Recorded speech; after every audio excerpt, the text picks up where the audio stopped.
एक राजा था। उसके कोई पुत्र नहीं था। राजा बहुत दिनों से पुत्र की प्राप्ति के लिए आशा लगाए बैठा था, लेकिन पुत्र की प्राप्ति नहीं हुई। उसके सलाहकारों ने तांत्रिकों से सहयोग लेने को कहा। तांत्रिकों की तरफ से राजा को सुझाव मिला कि यदि किसी बच्चे की बलि दे दी जाए तो राजा को पुत्र की प्राप्ति हो सकती है। राजा ने राज्य में ढिंढोरा पिटवाया कि जो अपना बच्चा बलि चढ़ाने के लिए राजा को देगा, उसे राजा की तरफ से बहुत सारा धन दिया जाएगा। एक परिवार में कई बच्चे थे, गरीबी भी बहुत थी।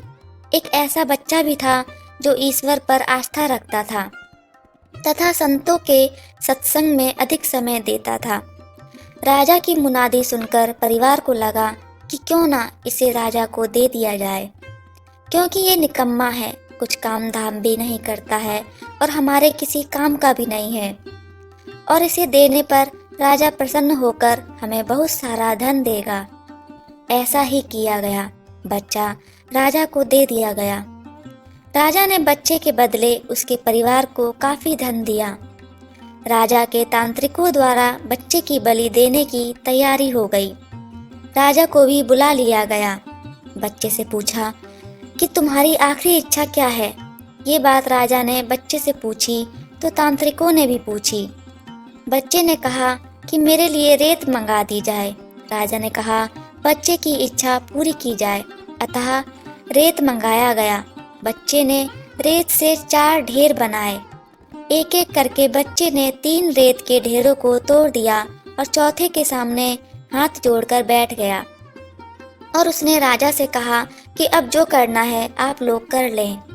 यह सब देखकर तांत्रिक डर गए और उन्होंने बच्चे से पूछा, पहले तुम यह बताओ कि ये तुमने क्या किया है। राजा ने भी यही सवाल बच्चे से पूछा तो बच्चे ने कहा कि पहली ढेरी मेरे माता पिता की थी, मेरी रक्षा करना उनका कर्तव्य था, परंतु उन्होंने अपने कर्तव्य का पालन न करके पैसे के लिए मुझे बेच दिया, इसलिए मैंने ये ढेरी तोड़ दी। दूसरी ढेरी मेरे सगे संबंधियों की थी, परंतु उन्होंने भी मेरे माता पिता को नहीं समझाया, अतः मैंने दूसरी ढेरी को भी तोड़ दिया।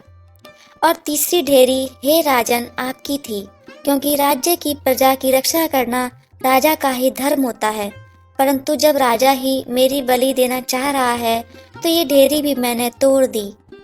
और चौथी ढेरी हे राजन मेरे ईश्वर की है, अब सिर्फ और सिर्फ अपने ईश्वर पर ही मुझे भरोसा है, इसलिए ये एक ढेरी मैंने छोड़ दी है।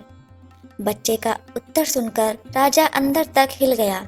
उसने सोचा कि पता नहीं बच्चे की बलि देने के पश्चात भी पुत्र की प्राप्ति होगी भी या नहीं होगी, इसलिए क्यों ना इस बच्चे को ही अपना पुत्र बना लिया जाए। इतना समझदार और ईश्वर भक्त बच्चा है, इससे अच्छा बच्चा और कहाँ मिलेगा।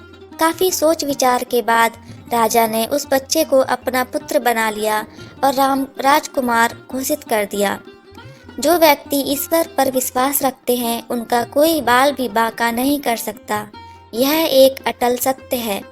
जो मनुष्य हर मुश्किल में केवल और केवल ईश्वर का ही आसरा रखते हैं, उनका कहीं से भी किसी भी प्रकार का कोई अहित नहीं हो सकता। संसार में सभी रिश्ते झूठे हैं, केवल और केवल एक प्रभु का नाम ही सत्य है। दोस्तों, कहानी कैसी लगी कमेंट के माध्यम से बताना, और चैनल पर आप नए हैं तो चैनल को सब्सक्राइब जरूर कीजिएगा। आपका एक सब्सक्राइब मेरे लिए मोटिवेशन का काम करता है। मिलते हैं अगली ऐसी ही एक और अच्छी कहानी के साथ। तब तक के लिए आप सभी का बहुत बहुत धन्यवाद।